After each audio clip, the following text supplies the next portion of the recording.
You are listening to Reels Movie Podcast. I am your host, Z, and before I get into this review, let me remind you to subscribe to the channel, hit that thumbs up button, leave a comment below, hit that bell for notifications, and you'll never miss a future episode.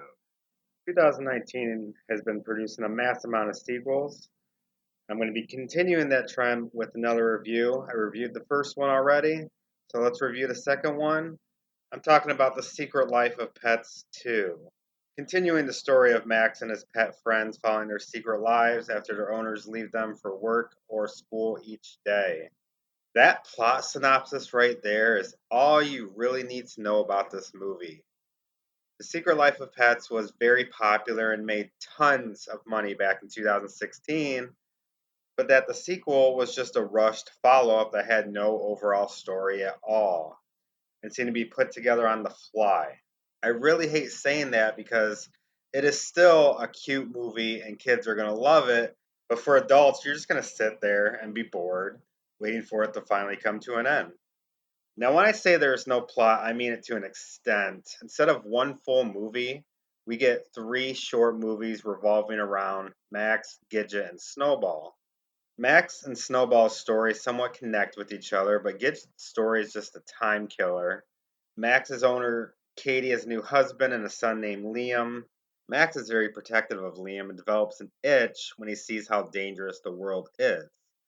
So he has to wear the cone of shame to stop itching. Then the family goes to a farm, a family farm, I guess, and Max learns from Rooster, who is voiced wonderfully by Harrison Ford, who's a sheepdog who teaches Max to be brave. That is really all of Max's story. It didn't seem like he was the focus here at all. Snowball, that evil bunny from the first one, has developed a superhero persona called Captain Snowball, who hopes to rescue a white tiger from an abusive circus trainer. Snowball's story is pretty much the main story overall, but it still makes Max the true hero of the story in general. But I'll be totally fine watching a Snowball movie because Kevin Hart voices him with perfection. I do find that Snowball is the most entertaining pet out of the entire bunch. I do have to talk about the other pets though. Chloe, who's the fat cat, does have entertaining moments when she teaches Gidget how to be a cat, but zero focus on Chloe or anyone else not named Max, Gidget, or Snowball. They even brought a new dog, Daisy, that pushes the original characters down the ladder and makes them forgotten. Now, with Gidget's story, that was seriously there just to give those pets something new to do and has zero focus on the overall story in general. Gidget is asked by Max to watch over his favorite toy while he's on vacation. Gidget loses the toy and it goes into an apartment that has about 50 or so cats.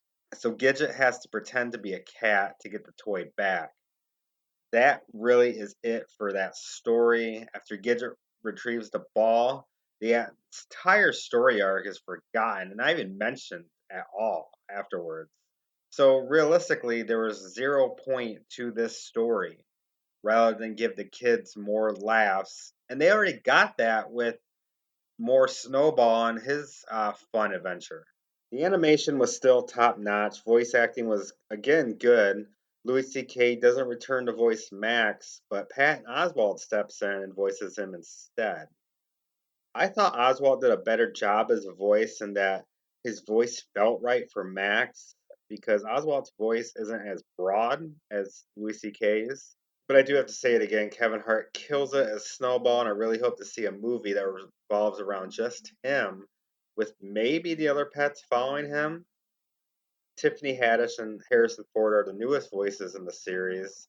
They both did a pretty good job. Haddish's voice, Shih Tzu dog, and gave a welcome attitude to the cast. Surprisingly, this is Harrison Ford's first animated movie he got the voice in, and he just gave Rooster very much confidence in the tough as nails voice that Harrison Ford does, that he does pretty much anytime he talks.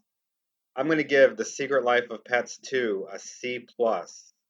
You're going to like this episode, so hit that thumbs up button, leave a comment below, subscribe to the channel, hit that bell for notifications, and you're never going to miss any future episodes. I'll see you later.